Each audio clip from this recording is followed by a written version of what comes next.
first, when we had the first lockdown, we had a complete closure of places as mandated by the government. It was in June 2020 that private prayer was allowed, and then July 2020 was the first reopening of the places of worship, but with strict rules on social distancing and maintaining adequate ventilation and a ban on congregational singing. It was at this sort of point that Lawrence had his brainwave, and we ended up launching the CONFESS study in September 2020 after getting it through ethics in sort of breakneck speed. The last participant was recruited in November 2020, just around the time of the second national lockdown. And at that lockdown, there was again a closure of places of worship. But actually, by the time in January when we had the second wave, when the third lockdown came through, the difference was that places of worship were allowed to open this time. And the only change throughout all this in terms of singing has been around Easter time, when outdoor congregational singing has been allowed, but indoor congregational singing remains prohibited according to government rules. This study was actually, conceived relatively quickly and sort of brought into recruitment quite quickly. So we relied on a snowball technique, relying on word of mouth, social media, national media, and we were featured quite a few times by the BBC, and also approaching religious leaders as well. And essentially, as you all know, it was a fairly simple online questionnaire with a small subset of participants invited to come to UCL Mechanical Engineering for further experiments.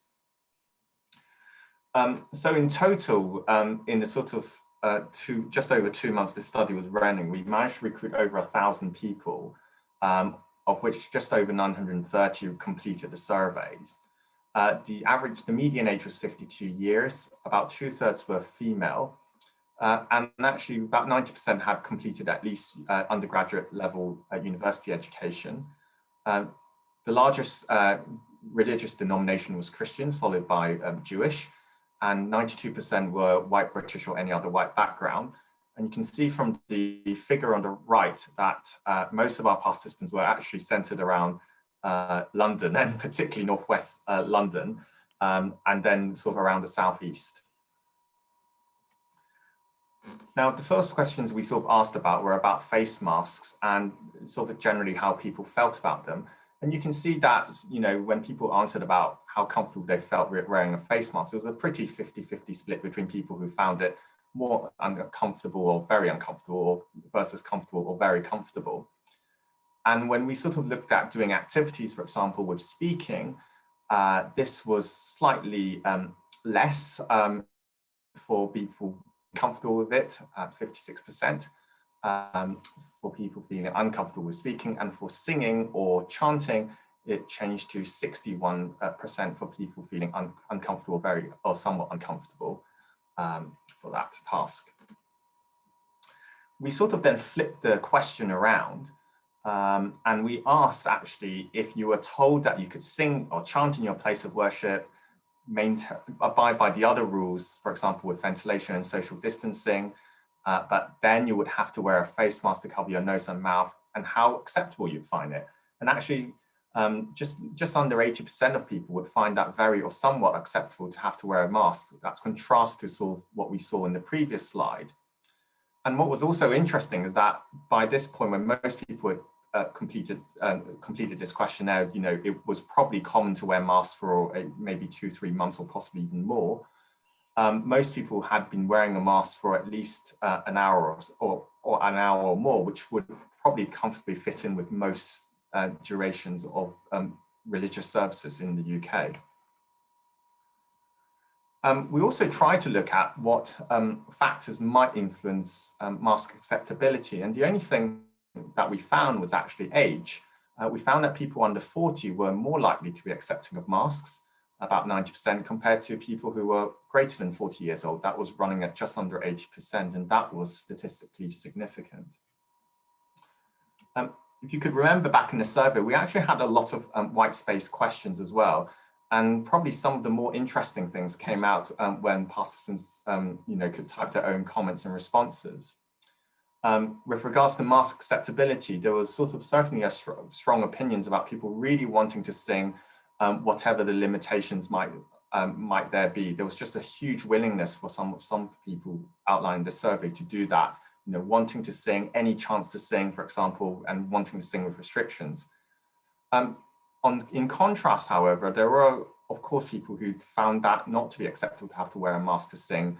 Some people found it off-putting, distracting, and would prefer to stay at home. And there were some, you know, quite practical concerns raised. For example, where having sore ears due to the ear loops, glasses steaming up was another common concern, especially those who suffer from respiratory problems, feeling, you know, a choking sensation or a sensation cannot breathe as well was also something that came up regularly in the comments. The second part we also looked at was how compliant we were with, places of worship were with government regulations. And by and large, you can see that places of worship took government guidelines seriously and complied with the legislation. So that included greater than 85% compliance with things like hand sanitizer, social distancing, and face mask wearing. And in terms of airflow, that was 71%, although quite nearly 1/5 actually did not know whether that was the case. And you can see that, you know, nearly 90% of people were either moderately or very happy with the precautions that the places of worship had put in place to prevent the spread of COVID-19. We also recorded some extra free text comments, and these were quite interesting. So the first comment was that you know, the church treated these mitigation measures most seriously compared to other places, and actually caused this person to become more careful, you know, in his or her day-to-day life.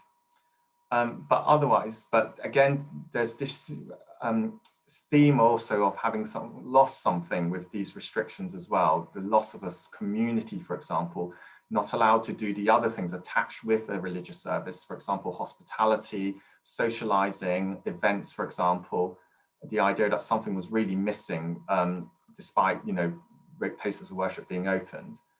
And a final comment also for somebody who worked for the church, that, you know, enforcing these guidelines was also quite stressful, very sort of unnatural, very hard to welcome people when they came into a church, for example, because of not being allowed to talk. So in conclusion, we show that actually the vast majority of people would find face masks acceptable in order to sing, although of course there are some who did find it to be distracting and rather would prefer not to do that. Good compliance with COVID-19 regulations by places of worship. Although there is something sort of missing, there is a longing to return to normality, and that's also the wider benefits of religion, for example, with the community, with hospitality, for example. One caveat we have to say is that our sample is not very representative of a UK population. The majority were white ethnicity, Christian, university educated, and based around London and the southeast of England. So there is that. So it is important when interpreting our results of this caveat as well. With that, I will pass on to Becky, who's, I'll still have control of the slides. So Becky will do a Chris Whitty. I've been reliably informed. Thank you, Alex. And apologies again that my camera has decided at this moment to refuse to work, but I am here. So in contrast to Alex's part of the analysis of the questionnaire, which is quite finalized in terms of looking at face mask acceptability, this section is very much more a work in progress. And this is something that we're hoping that you can help contribute to, which we'll talk about later, about how you can start looking at some of these results yourself and looking for your own insights into it. So this part is more relating to worshippers' faith and well-being and how these COVID-19 restrictions may have affected that. Next slide, please, Alex. So I've got more results here than Alex has shown, so I'll have to rattle through them, I'm afraid. But this shows, again, as Alex said, that we're not representative of the whole population here. We're showing very much people who are very much committed to their faith and go to church very regularly. I won't go through all these, but you can see that the agreement in this graph, which is shown by the green shades, can show, you know, religious faith is very important to me. I'm very active in organized religion and so on. And you can also see very high numbers for the factors lower down, which are about the role of music making within religion in order to express their faith. There are also very high levels of agreement with that. So these people are very committed to being in the place of worship and using music as a way of expressing themselves in their communal worship. Next slide, please. More generally here, we were looking at asking all of you about which aspects of life you were missing under lockdown. So this goes broader than just places of worship. But I think what's interesting here is that this is ordered in terms of what people are missing the most. As you can see, missing a lot is shown in green. That this was about people rather than activities so much. So going to the gym was missed by not that many people, but what's right there at the top is meeting friends and family, which I think ties in with the fact that it's not just prayer alone, it's about the communal aspect of worship that's very important to people. Next slide, please. I'm going to talk now about some specific measures that we used in the questionnaire. So this is in order to measure indications of depression and anxiety among people. So these were used, we used some very well used instruments called the PHQ-9 and GAD-7. And what these are a collection of questions, which after you answer them all, we can make a composite measure to see whether you are more likely to have depression and anxiety or not. So each of these questions starts with the same point. Over the past 2 weeks, how often have you been bothered by any of the following? And then there will be a list of questions which you have answered, 9 questions for the PHQ-9. So for an example here is, how often have you had little interest or pleasure in doing things? And an example from the anxiety GAD-7 scale was, how often have you not been able to stop or control worrying? And for each of these questions, each of you was asked to respond from not feeling these things at all to feeling these kind of aspects nearly every day. And so these were scored from 0 for nothing to up to, if it's nearly every day, up to 3. And then for each of these scores, we would then add up all of these numbers to get your overall score for the depression scale and the anxiety scale. And then there are standardized cutoff scales for this to indicate whether you have mild, moderate, or severe depression and anxiety. So that was just a brief outline of how these scales work. If we could move to the next slide, Alex, please. So for the whole of the respondent questionnaire, we can see here the top scale here is for anxiety, and the below one is for depression. And we can see here that about a quarter of all respondents reported symptoms that were indicative of mild or moderate or severe depression, with about 1 to 3% having very severe symptoms of this. We've used a cutoff of the moderate to severe anxiety to use in the following slides, but I think we can see here that there are a large proportion that were feeling negative effects. We can't then put causation into how much this was due to the pandemic, but having compared this to some of the literature on what the general population reports from these scales outside of the pandemic, but from the UK, these are slightly elevated compared to population norms. Next slide, please, Alex. So as I said, I've got quite a few results here, so I am going to skim through this. But one thing that I've started doing this preliminary analysis is to look at the association of anxiety and depression with other respondent characteristics. So I'm showing you here some of the obvious demographic characteristics: sex, age, religion, employment, and so on. And you can see here the columns are, those that were at risk of severe or moderate depression and anxiety. And the proportion that reported that was about the same between the sexes. But if we look at the red numbers that show us a significant difference, we can see that as you age, those who are older were less likely to report anxiety and depression. But conversely, in the relationship status, single, never married individuals were more likely to report anxiety and depression. There was no real difference by religion, as you can see. There was no red there to show any difference. And interestingly, with employment, we can see those who are only employed part-time or are retired are reporting significantly less depression and anxiety. And you can see how that might then be related to age with retirement status, which again is something that you can start exploring yourself, which Rob will go into later. Alex, next slide, please. But as well as these depression and anxiety scales that we can explore, for a whole range of the questions that you answered, there were other measures of well-being. And I think in some ways, some of these can be as impactful as hearing a number, or, are you at risk of depression or anxiety? So, I haven't got much time to talk about this, but I think it's really striking how many people have been feeling, some of the time or often, such negative feelings of feeling isolated, feeling left out. So I think these were quite impactful findings as well. Alex, next slide, please. So some other measures of well-being, which then relate more directly to COVID-19, because the questions were phrased since the lockdown of COVID has started. How have you felt? Again, we can see, that people have found it difficult, that over 40% felt somewhat dissatisfied with their life. 16% felt aspects of life, what you were doing was unworthwhile. And a third of those respondents felt, since COVID started, somewhat or very unhappy, which is, all very striking. But what I thought was a really positive take-home message from the responses from all of you was when asked, how much has prayer helped you cope with the way you have been feeling during the COVID lockdown?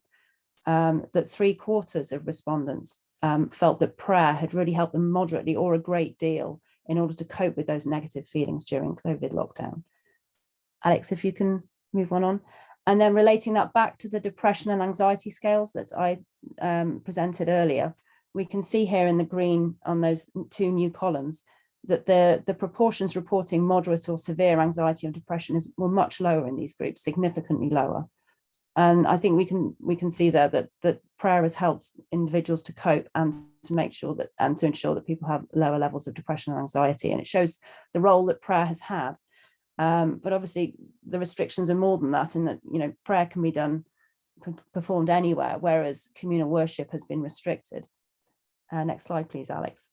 So again, like Alex said before, some of these open-ended questions that we felt were really compelling answers to show, the depth of feeling that many of you respondents had about the restrictions in places of worship. That loss of communal worship, even if you can pray anywhere, but the communal aspect was so important.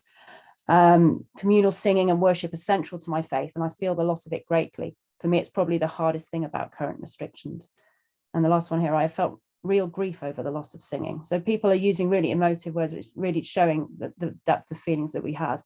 And we felt these were really compelling answers. And again, when Rob starts to talk to you about interacting with the data, you can read some more of these responses. Next slide, please, Alex.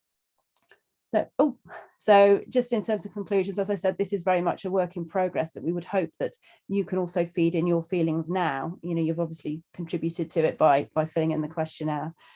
We feel that respondents may have been experiencing more depression and anxiety, as that's indicated by our scale. But we can't see causation, because we don't know how people would have reported on that before COVID. But what we do know is that prayer has helped 3/4 of respondents to cope with their feelings during lockdown, and that those individuals experience lower depression and anxiety scores, which is a great thing. So the work in progress is to look at more of these statistics, further analysis of the relationship between these well-being outcomes and all the other characteristics. And in that way, you can help. So Rob will carry on and show you how you can interact with the data to make your own findings.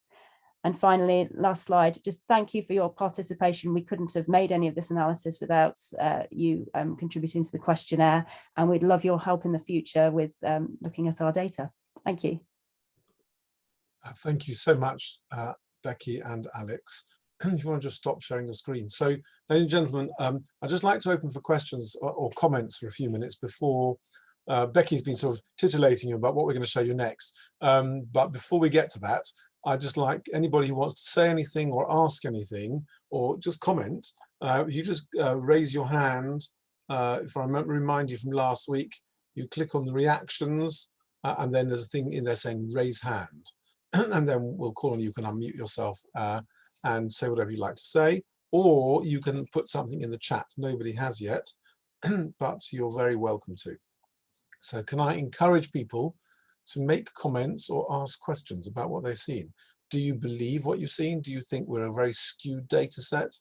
After all, most of you are postgraduate qualified. That's not the same for the rest of the British population. Is it such a biased group that actually it's meaningless? Harris W, please do kick off. Yeah, thank you, Professor Lovett. Last week we were talking about how face masks prevented spread of droplets, particularly during singing. I think this was probably not well known at the start of the pandemic, and probably isn't that well known now or accepted by a lot of people. However, it's a massive debate in communities about wearing face masks and singing, and your evidence of both the two studies put together would point towards it being safe to sing, and therefore would relieve a lot of people's anxiety if this was perhaps well publicized amongst religious communities. And so I think the time might be where anxiety would actually be relieved by some of the results you got and showed us last week. So part of the reason I showed you at the beginning, I don't know if you were there when I showed you right at the very beginning of the presentation, in today's newspapers, I did come out and make it quite clear that I thought it was important to recognize the value of singing in public. So we did it, the headline is around supporting Andrew Lloyd Webber, but actually if you read the articles, both in Daily Mail and Telegraph, you will see that I made the point of in religious worship as well. I entirely agree with you. Sure. Sure. Well, I think this is new sort of work and new evidence, which perhaps wasn't known very well at the start of the pandemic. And so I think this study has actually helped move this whole topic forward. Well, I certainly hope so. And thanks to your support on that. I know Andrew Leach has made a comment in the chat. It's a little disappointing that the word ban was used when singing has never been against the law, although it's been strongly advised against in guidance. And so, yeah, I mean, I don't know how to respond to that. There has certainly been an issue in the messaging all the way through the pandemic, and I think, as everybody here is probably very aware, public health messaging is very, very difficult. And has to be got right, otherwise you end up with the sorts of problems we've seen.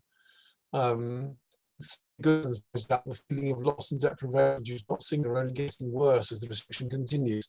I'm watching, certainly in synagogues, where it is quite clear that people are less and less, what's the word? They are being less and less careful in their the way they adhere to the restrictions. And I think there's a sense of fatigue throughout the community, not surprisingly. James Joseph, please, would you like to give your comment or question? Yes, my question is, just a minute, that's me. You've got terrible feedback. Have you got two? Yes, hello? Hi, yeah, you can hear now. Yes, my question is, with respect to the easing of the restrictions on June 21st, I haven't seen anything on the government website, nor anything specifically said with respect to singing. Are we to assume and adduce that when assuming that all the restrictions are lifted, that would include being able to sing freely? Can I do what the government does? Now it says, we'll make our decisions on the 14th of June and let you know. I don't know. I don't think the government necessarily knows. Yeah, I mean, I think if I were a betting man, I would bet that the 21st of June won't be quite as unrestricted as we had been led to believe before. But we've only got another 4 days until our Prime Minister, may God support him and help him to come to wise decisions, announces to us what is going to happen on 21st June. I think these are very, very difficult, but you're right. It would be nice if we were a bit clearer. We have a comment from Esther Gordon, you were a bit mulled in the survey. For you, communal singing is different from communal prayer or individual prayer, but quite a lot of the questions are about prayer, which in your religious practice are not changed at all except social distancing.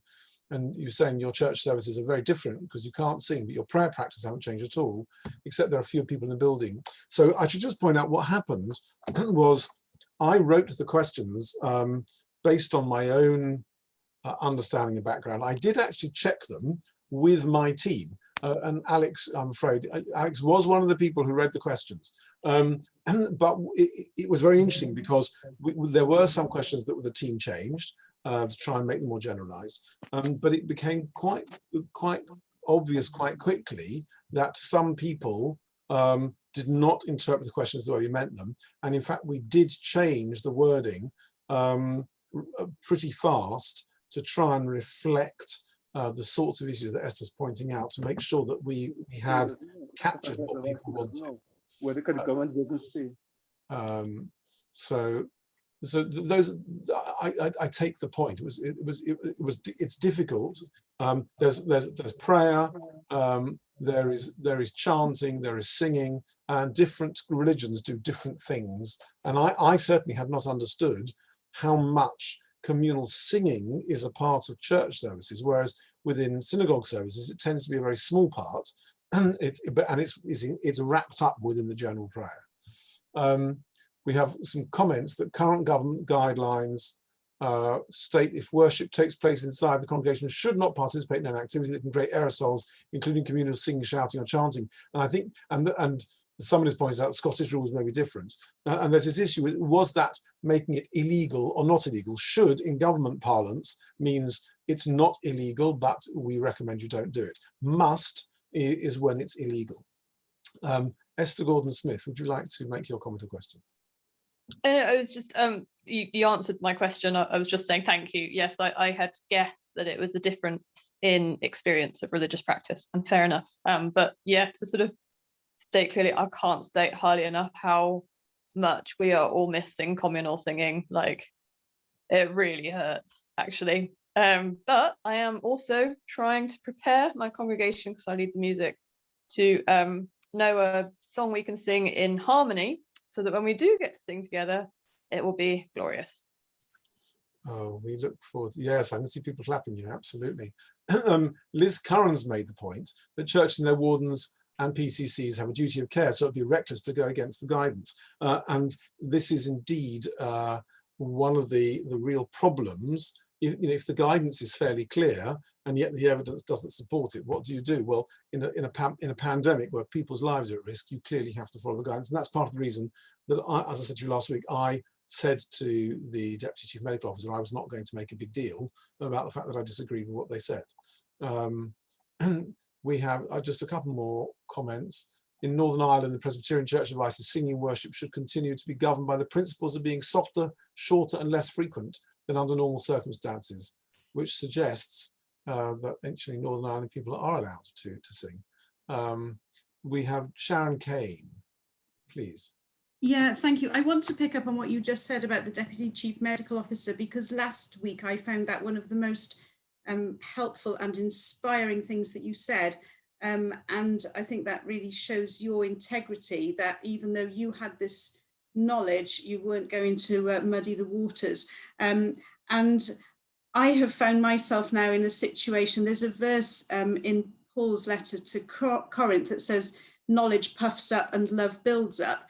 And I'm finding myself now that I know that it's safe to sing with a mask on, but out of respect and love for my brothers and sisters in church, I'd better not do it quite yet and need to approach them very gently. And I think that's the path that that we're all kind of walking now. And I think the comment about it's getting more difficult is not only because we're getting weary, but we kind of now know that if we put a mask on, it's not necessary. And that for me is making it very tough. Yes, snap. Yeah, I'm sure snap. So, sometimes, yeah, whatever. I totally agree with you. So there's lots of more going on in the chat, but I want to just move on to the next part of our presentation this evening. During the early part of the pandemic, I think I told you all last week, I was involved in a very big study looking at trying to prevent COVID in healthcare workers. And on the back of that, it became very clear very early on that there was a whole issue around diversity, people from Black, Asian and minority ethnic backgrounds were at increased risk of dying from COVID, particularly healthcare workers. And we applied for a grant to try and explore the causes of this. Now, when I say we, I and one or two of my colleagues had the idea, and we then started looking for partners to work with us. And I haven't really explained how I came across Becky, but you're going to understand in a second how we did, because Becky came together with some other people from Imperial College, and also people who had worked in Imperial College. You remember Professor Neil Ferguson, he's the guy who always creates the statistics, but actually it's not just him, there's a whole load of other people. And we had the huge privilege of teaming up with these people. And one of them is Robert Merrifield. Rob is a software developer with a degree of computer science from University of Cambridge and a PhD in medical image computing from Imperial College London. And he's developed software for a wide range of applications, including for the UK Space Agency, the Miami Children's Hospital, the World Health Organization. He's done quite a lot in and around COVID. And we were exceptionally fortunate to be able to team up with Rob and with Becky, who actually came together, in my mind, although they do different things as well. And Rob has been working on a way to show what it is that, to show your answers in a way that you can understand. I'm going to let Rob now show you what he's been working on, and then we're going to invite you to start taking part. So, Rob, may I hand the floor over to you, please?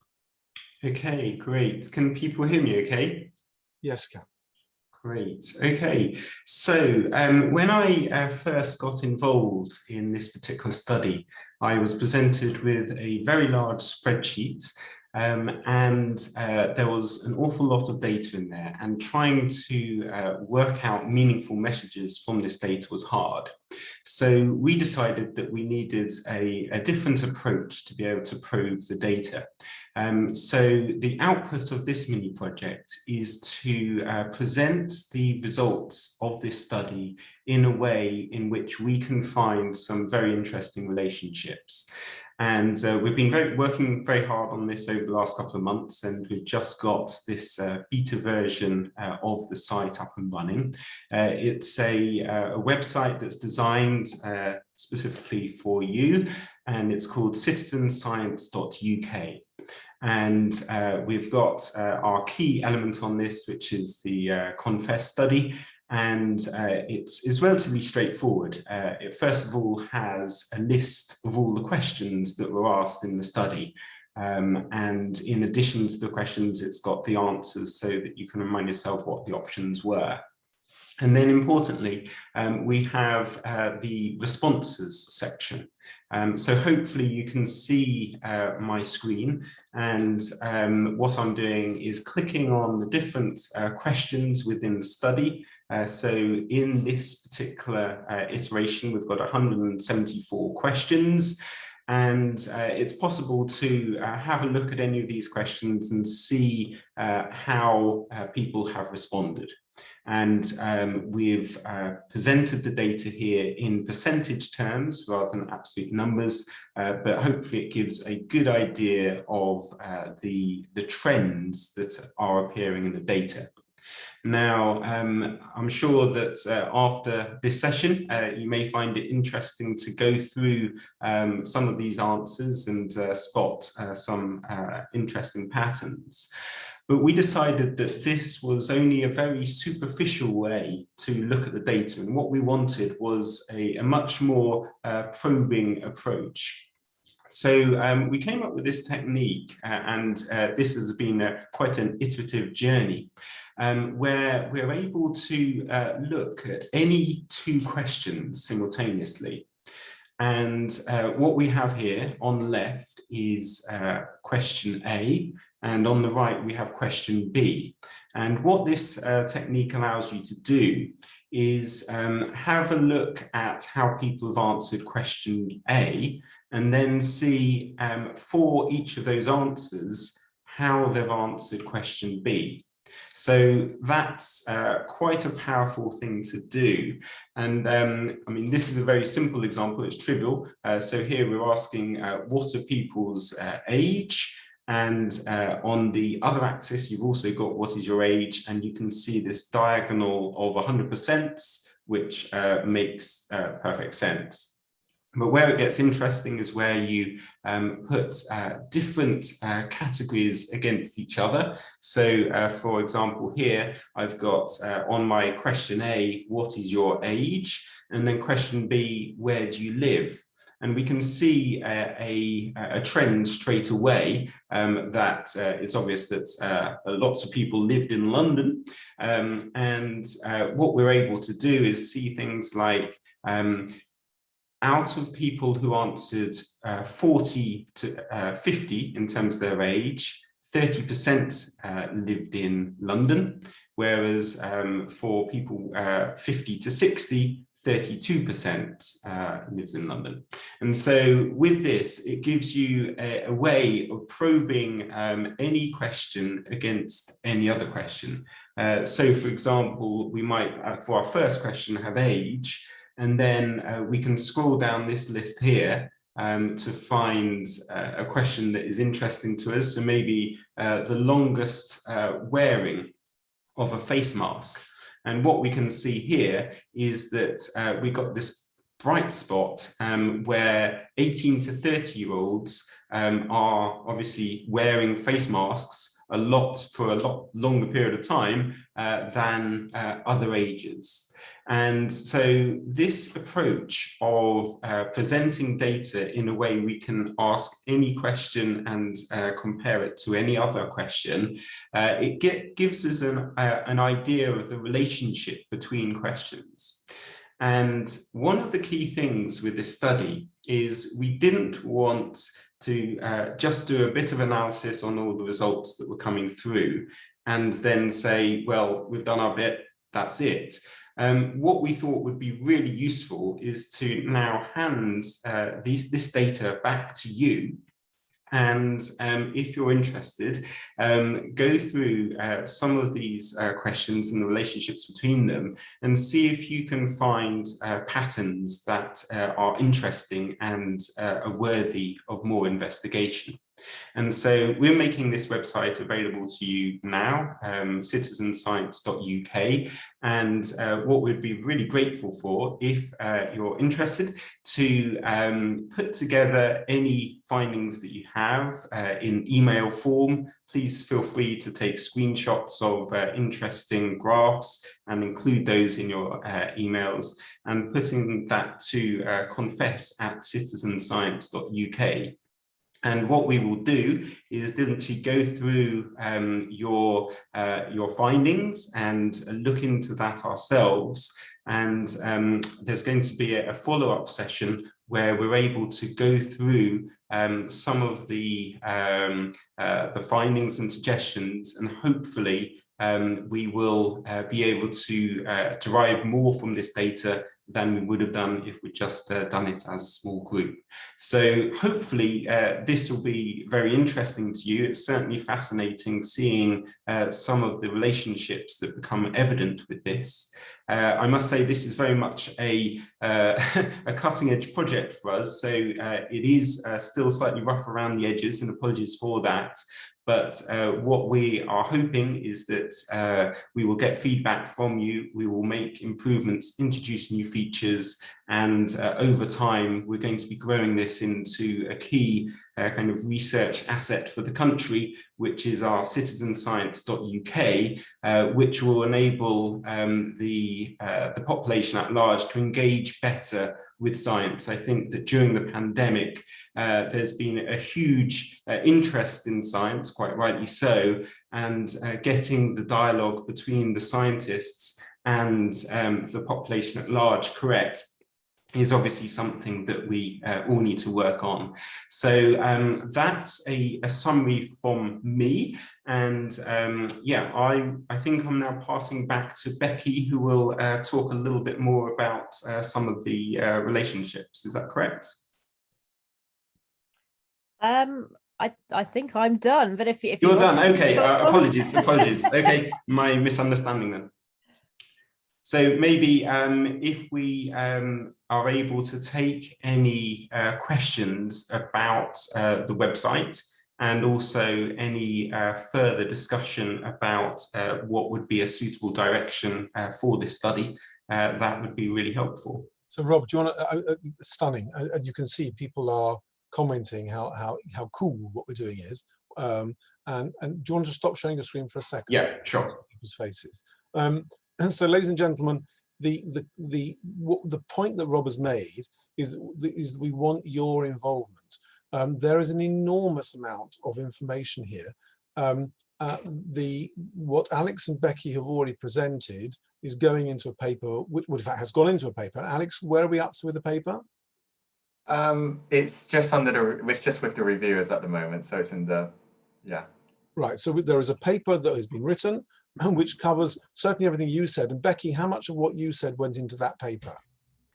No, this is all preliminary findings on the wellbeing side, is stuff that we very much want people to investigate and inform our work. So, you know, I've written the skeleton of some other tables and things. So, you know, there's other stuff that's can be shared. As you said, I'd only got so much time to talk through stuff. I could talk through it much longer, but it would be great for other people to help shape the next paper. So what we're asking specifically for people to do is to log on to our new website, citizenscience.uk, and to engage with the data and see if you can find some important associations. And if you look in the chat, you'll see that Brian Gadalla, who is very, very, very aware of the issues that we are dealing with. Be very careful. Statistically significant correlation does not imply causation. I have a fantastic book I'm going to share with you, Brian, by Judea Pearl. Are you familiar with the Judea Pearl work? Okay, so this guy from Stanford who's done an enormous amount of work around this. And in fact, the grant that we did not get was all around this issue about correlation and causation of BAME healthcare workers getting sick. Sadly, we didn't get that, but we have done this work. And we are absolutely right that you have to be careful about drawing too many conclusions from your data. Nonetheless, what we have in this study, which Rob has not yet shown you, but it will be available in the next little while, is that you'll be able to access the comments people made, which will help to a degree assess causality.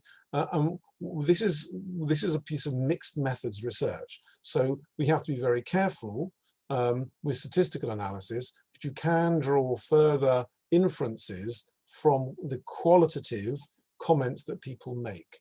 Becky?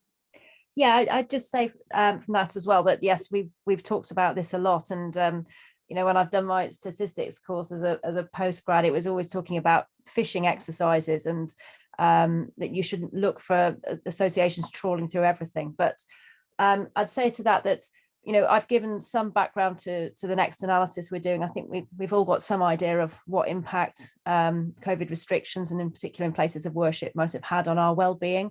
So we have quite a clear hypothesis there that we're all looking towards. So I mean, you can explore anything, but that's kind of the aim of this second analysis.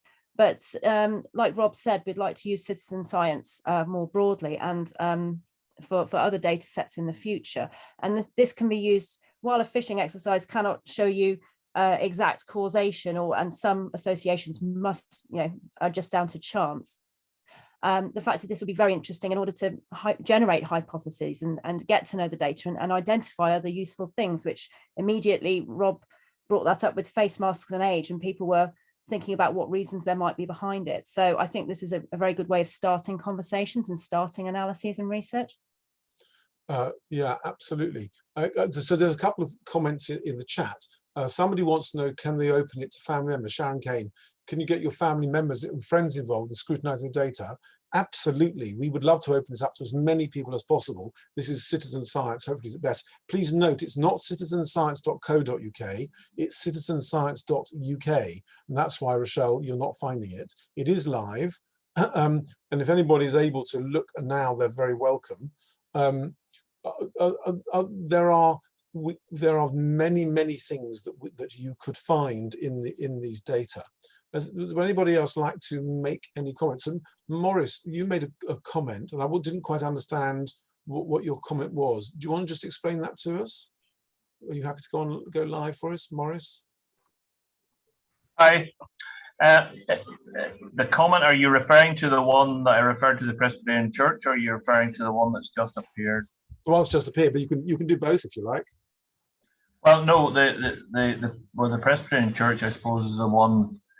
That's where I find myself, and that's the advice we've been given. So I'm bemused slightly when I look at colleagues in churches across the rest of the UK where singing seems to be a little more quelled, but we're still being careful. I'm just wondering, it'd be lovely to get more views from people in Northern Ireland, Scotland, Wales. Whenever you look at the data and the other regions outside London, I'm just wondering, have you any plans from your end to do more publicity or more connections, or where we might be going with that? So the answer is I had not planned to take this any further. One of the things I learned with this study was, well, I learned two things. One was it's jolly difficult to get people to get engaged with these sorts of studies. We were exceptionally fortunate that this hit the front page of the BBC News website with a link to our work, which brought in 700 participants in a matter of 24 hours.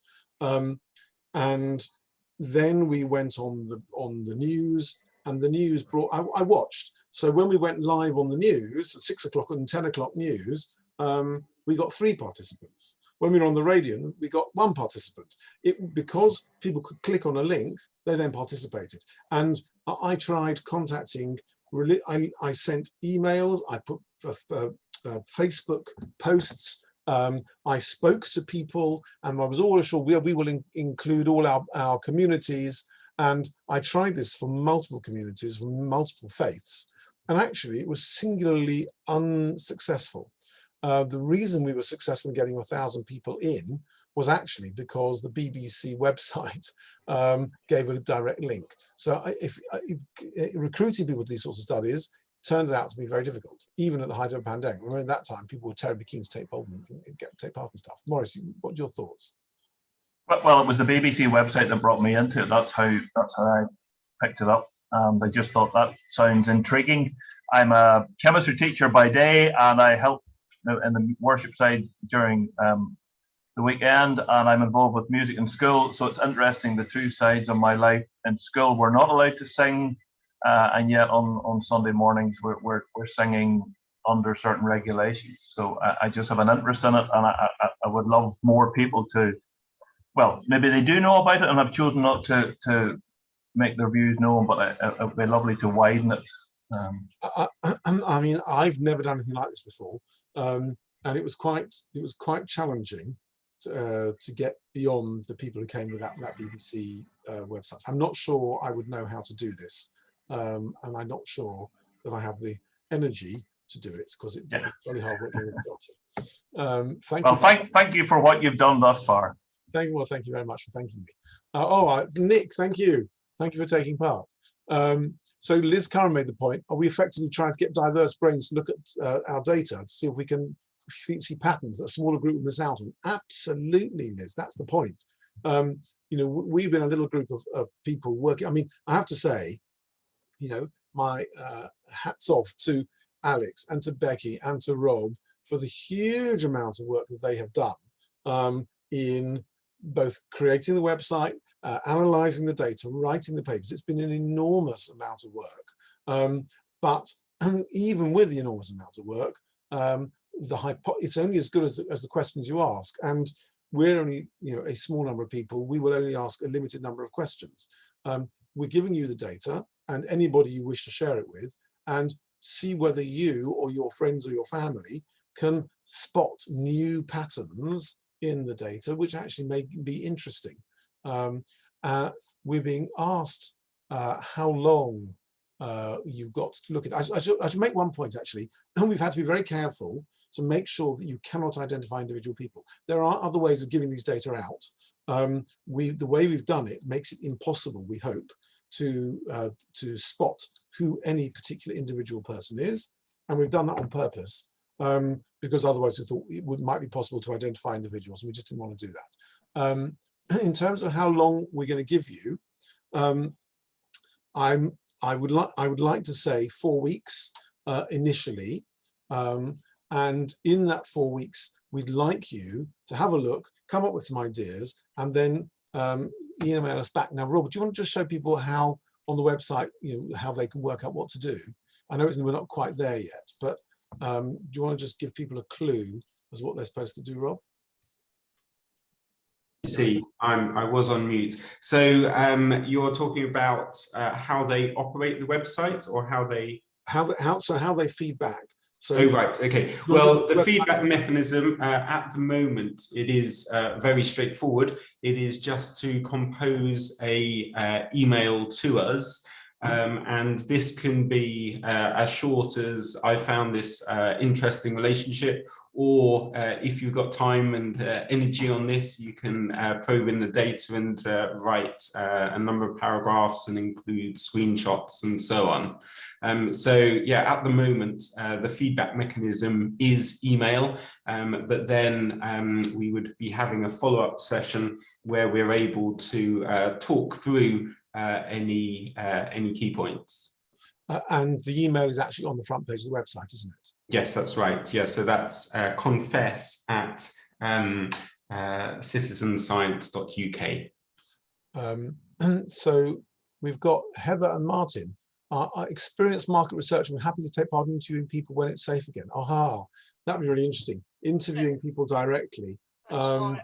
I've been doing it a long time. I haven't been doing it during COVID, but yeah, talking to people and everything else. So yeah, if you need people to be interviewed and whatever, yeah, I'd be happy to take part. Okay, that's very kind of you. I'm not sure we're going to go there, but that's a really interesting idea. We'll certainly think about it. Rochelle Marsden, what I can't see is those who are or intend to be vaccinated, those who do not intend to be vaccinated, and that particularly interests you. We didn't ask, I mean, at the time we did this, vaccinations hadn't started. So at that point, 0 people had been vaccinated, and I don't think anybody had even thought, I mean, I can tell you at the time we closed the study, vaccinations had not yet been approved for use. And therefore, we couldn't even ask the question because nobody would have known how to answer it. Although I suppose if you ask people in theory, the theory and the practice may be very, very different. But yeah, and one of the pleasures of this sort of thing is you come up with new questions, don't you? I mean, I'm afraid that one we didn't ask, and therefore you can't answer. Sorry about that. But do think about some other interesting questions, and particularly around how people felt and how the pandemic has affected people in religious worship. That's what we're really interested in for this next piece. We're about to finish. Are there any other final questions or comments? Alex, have I missed anything out? You've probably been keeping an eye on the chat more than I have. Is there anything you want to highlight? There's one about setting up the QR code, which you can get out to the public as this opens website from a phone, that we can certainly look at doing that. I'm curious about QR codes. Does that sound like a good idea? I'm not sure about that one.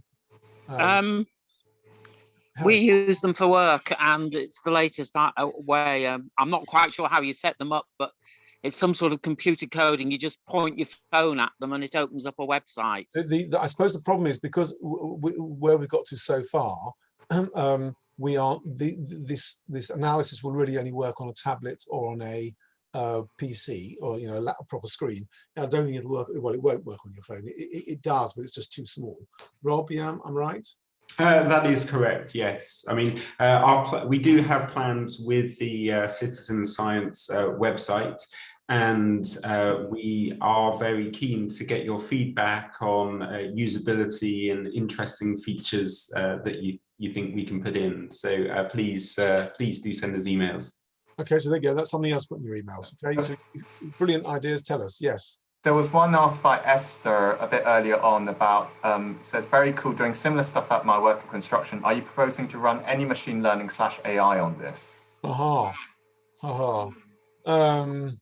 Yeah.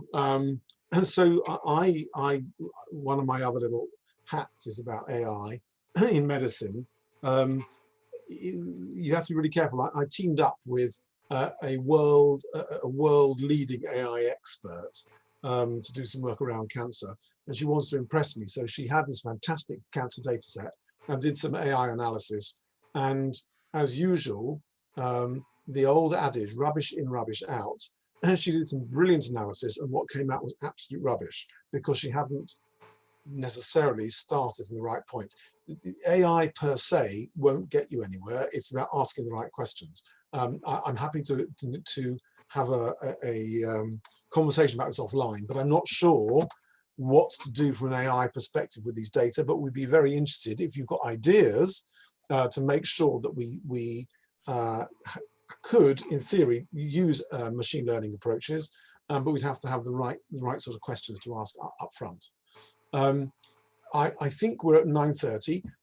I'm just curious, everybody, you have the opportunity at the bottom of your screen, it should be at the bottom of the screen, there is the reactions, and anybody who would be interested in seeing the results of people looking at the website and then having another meeting in a month's time, can you give us a thumbs up or something like that? So there are a few. Okay. So it looks like we will be doing this in a month's time. We've got enough people. Okay, put your thumbs down again, or they'll just have to wait and then they'll disappear. And my question now is, would you be prepared to do any of the analysis yourself? And if you do, clap your hands.